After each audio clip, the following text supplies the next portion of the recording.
We also call on the federal government to repeal their electric vehicle mandate that comes into effect next year. Mark Carney embarrasses himself at the First Minister's meeting, exposing to Canadians the thing that I've been saying all along. He is inconsequential to fixing this country. Welcome back to the Canadian Shield. My name is Sterling.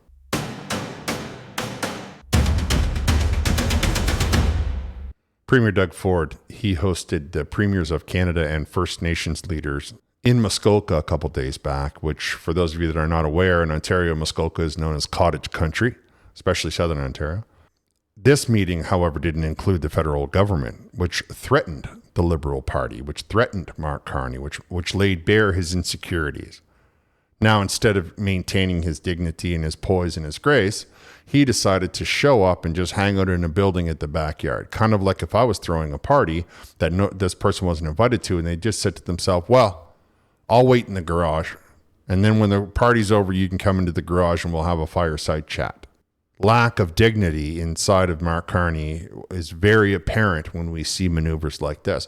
Of course, the part that really irks me is not so much that he threw aside any form of self-respect.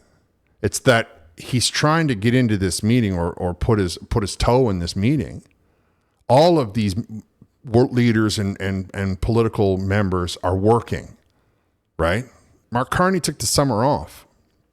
So why does he feel that all of a sudden he should, cast aside his dignity and try to sneak into the party through the back door? I believe that shows the kind of character and the true position of the Liberal government in this country. I know that I certainly wouldn't do it. If you didn't invite me, I wouldn't want to come if you'd pay me money. Nonetheless, there are other things that came out of that meeting or this gathering that we should be discussing, and how Danielle Smith is the one laying bare the problem and the actual need of the federal government inside of this entire process. Quebec has billions of dollars under their feet in undeveloped resources. Why are we giving them anything? Every single time I meet the Quebec premier, I remind him that he has, I believe it's about a 200-year supply of natural gas right under their feet. And to get to what I think one of the earlier speakers commented on, and what Professor Toom mentioned, is maybe that should be factored in. You can keep it in the ground, but then we're going to assign a value as if you developed it, and then we will deduct out what you're owed based on the fact that you've chosen not to develop it. Yeah. We could take the same, And we could, frankly, take the same approach with hydroelectric, because hydroelectric, they sell it to their people at a subsidy. We could say, well, you can choose to do that, but we will presume the market rate and what the revenues would be at that market rate. And if you choose to subsidize, that's on you, but you can't get that from the rest of the country. So there's two things that we could put in there for conditions. Well, I think that makes it pretty clear the way that Albertans feel about giving all of billions of dollars to the Quebec government, only to have the Quebec government snub their nose at them, only to have the Quebec government say, you're not welcome here, and neither is your industry. Like, if you're going to be taking money from Alberta, from the tax base of Alberta, rather money that could go to them, or money that could even better go into the northern parts of the country where poverty is quite profound, where dollars needed for development is quite profound, rather than Quebec, who just leaves all of their natural resources around and expects everybody to pander and to cater to them because, they have so many seats represented in the House of Commons in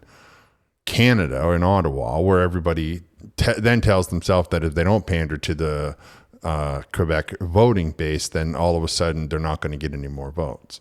Of course, I have always made it plain my position, and I don't believe that Quebec has the right to be holding the country hostage.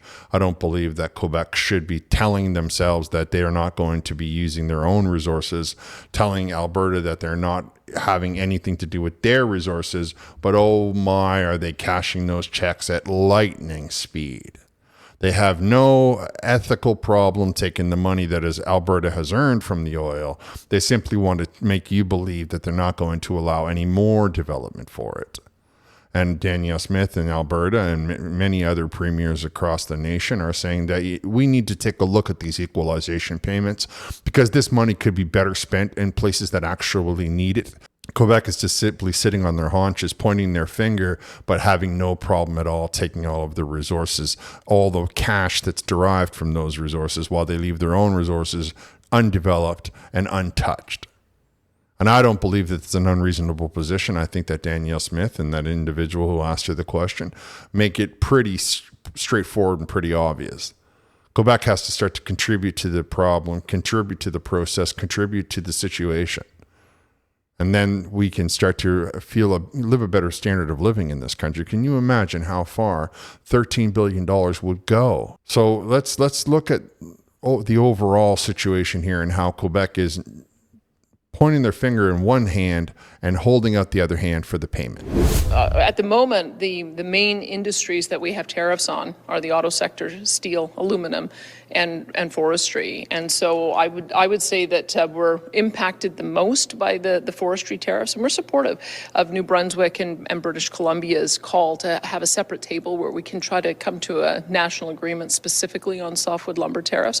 And then I'm supportive as well. You saw that Doug and I signed an MOU last week where we're agreeing to prioritize buying fleet vehicles from Ontario and steel from Ontario. We have such a need to build something in this country. What are we worried about how much softwood lumber we sell to the United States? That's old style thinking. Now, I get that those industries are in place, and I get that there's no industry in place for Canada, but why would we not have tables and chairs and walls and houses and all the things that require wood, which is an enormous amount of stuff? Why would we not have that all sourced in Canada? Do you imagine for 1 second that if I went to Japan or went to China, they would tell me, no, we bought this wood from Canada or we bought it from the United States? They would say, no, we got this from here. If we went to Indonesia or Malaysia, do you imagine that they would say, no, this isn't localized lumber. We got this lumber from Canada? We have to start utilizing our softwood lumber industry. I get it, but we need to start doing that inside of Canada. This idea that we're going to constantly be feeding this market down into the United States, guys, we've been having this problem with the softwood lumber tariffs since the 70s. There's a lot of fundamental issues that are arising around that. And even if we were to come up with the quota system, there will still be a great abundance left over for the rest of Canada. And Canadians need that timber. Canadians need that lumber. We should be looking at this with a fresher approach. We need to tell ourselves that if we're going to be building all of these houses, not the hideous apartments that these couple of oligarchs have in their mind, but these houses, are we going to be sourcing the lumber in Canada? Lumber that can then turn around and be replanted? Is that not an industry into itself? Harvesting the lumber, sending the lumber, building the lumber, milling the lumber, replanting the lumber. Are we not talking about just right there some revitalization of the economy? And we're still sort of obsessed with how much we can sell down into the United States of America. Maybe there is some need to go down into the United States of America. There absolutely is an enormous need inside of Canada. So why would we be sending all of this lumber anywhere? New Brunswick should be sending its lumber into Ontario to build houses. Alberta, as the owner of the resource, we can be one of the guaranteed shippers on that line. Sure. And that's what we did an announcement with Enbridge in January, saying that we're prepared to do that. And we are prepared to do that. And so if we have to help to underwrite a proposal in that way by guaranteeing barrels so that others in the industry are able to have the confidence, that's normally the way pipelines get built, is they line up the producers first. And so the problem that we have is that the producers aren't going to line up as long as there's an emissions cap that would require them to curtail their production. So the sequencing, though, becomes a problem, right, for you and to meet the demands of the letter you sent. Which is why I'm asking for those 9 bad laws to be either substantially modified or repealed. And so we're working with, we have a working group together where we're hoping to be able to find some common ground on that. And that's what I am hoping for, that we would be able to have a Northwest BC Coast pipeline with the Pathways project, because I think that that's the marriage that we're looking at. If we can have a lower carbon product going through that pipeline, I think that helps to get the social acceptability. So of course, what she just said there was that Alberta will act as the person that's supplying the oil. If we can get some private industry to come in and build the pipeline, we will guarantee that oil gets into the pipeline. And we can do that as long as we can get these 9 laws out of the way that the federal government has tried to superimpose or tried to stick their nose into the oil industry or in the natural resources development of Canada. So you see, we don't need the Liberal government for their taxes. We don't need the Liberal government. This is the implication of what Danielle Smith is saying.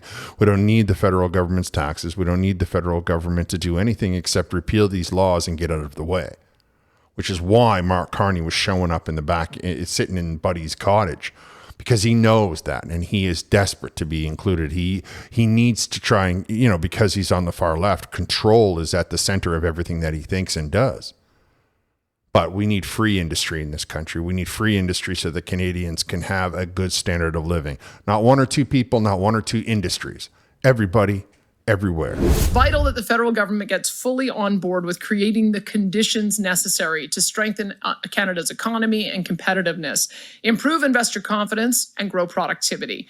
Ottawa must answer our calls and remove all federal barriers that have harmed Canada's ability to grow the energy sector and other industries such as mining and manufacturing. And this includes, but is not limited to, repealing or amending the Impact Assessment Act and the oil tanker ban. We're also working to repeal the net zero power regulations and the proposed oil and gas production cap. We also call on the federal government to repeal their electric vehicle mandate that comes into effect next year. Last year, only 4.2% of the cars sold in Alberta were zero-emission vehicles. And the federal government's EV mandate says that 20% of cars sold in 2026 must be zero-emissions vehicles. We buy about 200,000 cars, so that would be about 40,000 cars. So we would have to buy nearly every single zero-emission vehicle manufactured in Ontario last year to hit the 20% target. And we're just one province. So removing federal barriers will allow Alberta and Ontario to attract investment and project partners we need to get shovels in the ground, grow industries, and create jobs. And you can hear there, even Mark Carney understands these things. He doesn't want to implement them because the Liberal government is so ideologically driven that they don't care how it impacts you or I. Obviously, if they did care, we wouldn't be in the mess that we're in. Right? They would have adjusted course in 2016 instead of just continuing along this horrendous path, implementing new laws and new regulations that are causing people with money, industries, and investors to turn away from Canada. Not because that Canada doesn't have a lot of ripe resources that they would love to produce and to develop and to make money off of, but because the regulations make it so difficult to earn any money. They make it so difficult to get things up and running. They make it so difficult to do any business in this country. And that's the thing that Mark Carney should be focusing on right now. That's the reason why Mark Carney shouldn't have taken the summer off, because he should have spent the summer repealing all of these laws that then would allow the provinces to develop the product without the assistance or without the desire or without the need of the federal government. The federal government shouldn't be sticking their nose in the natural resources. They shouldn't be sticking their nose in housing. They shouldn't be sticking their nose in any of it. They should simply provide the pathway. The way to get it done is to remove these laws. That's why when they put those laws in place, you heard Pierre Poilievre accuse them of trying to smother industry. And here we sit years later seeing the proof in the pudding that industry is flying out of this country down into the United States, where they are making it friendly for industry, where they are making it friendly for development, where they are making it friendly for businesses. Not in Canada. Canada is not known as being friendly for businesses or being friendly for investment because of the policies of the Liberal government. And it's like I have told you, in this country, what we have is a policy problem. We have policies that have been implemented by people who don't care about what happens to you, who only want to tell themselves that they've accomplished something that you're going to remember them for with a statue or some ridiculousness. It's all about their ego, their narcissism, their own self-delusion, and how they want to impose this onto you so that you will live less than a decent lifestyle. Why would they want that for you? They don't want that for you. They just don't care what happens to you one way or the other. That's the thing of it, right? They don't really care. They only have their own thing that they can see, little blinders left and right. They can't see how it impacts you. And if they could see how it impacts you, I'm not sure that they would care, because people keep telling them, and they would. I mean, we spent all of 2023 hearing every time that you criticize the Liberal government, you were some sort of a phobist. I mean, the things that they've said that come out of their mouth are just shocking, and don't ever lend themselves to, polite society or reasonable dialogue. But we can hear the one person who would know in this country what it's going to take to get the pipeline up and running, that we need to get these bills out of the way because we need private investment to come in, that we don't need any big building legislation C5. then we can simply do it locally and leave the federal government out of it. We can simply build our houses locally and leave the federal government out of it. We can get all supplied from New Brunswick timber. We can get all the supplies from all of the various places that have the timber, build these houses, zone them the way that we want to zone them without any influence or any impact from the federal government whatsoever. And they can go back to worrying about things that are on their plate, such as the military, for example, and securing our borders, for example. I mean, Canada has the longest coastline in the world, which means that we have the longest border in the world. And the federal government is more worried about going into a backyard in Huntsville to see what he can glean from the premiers and the First Nations leaders getting together. The legislation that he passed is all about making sure that they can't do anything without his say-so. And if they try to do anything, he has the right to veto it. I don't agree with that at all. I don't believe that the Liberal government is doing anything but getting in the way. And I think that every time the provinces get together and make these memorandums of understanding and get together and talk to one another and get together and make plans so that their individual regions can start to develop industry and jobs, the only thing the Liberal government says is, yeah, but we passed a law that will stop that. See how the laws get in the way. They don't support, they don't encourage, they don't do anything but stop and get in the way. Which is why the Liberal government should be considered inconsequential, in that if we just simply overturned a few of these laws, we would be able to have this country up and running rather quickly. You have to ask yourself, if the Liberal government understands all of that, if Mr. Carney is such a businessman, why would he not be doing that right now? Why would he not be saying, you know what, let's make Parliament come back in and we're going to turn over all these laws and then you guys can have 2 weeks off in September? He's not doing any of that. In fact, he's sneaking in the back, trying to listen through the window. All right, I'm going to wrap here. You let me know what you think down in the comments. I want to thank you for listening. I'll talk to you next time.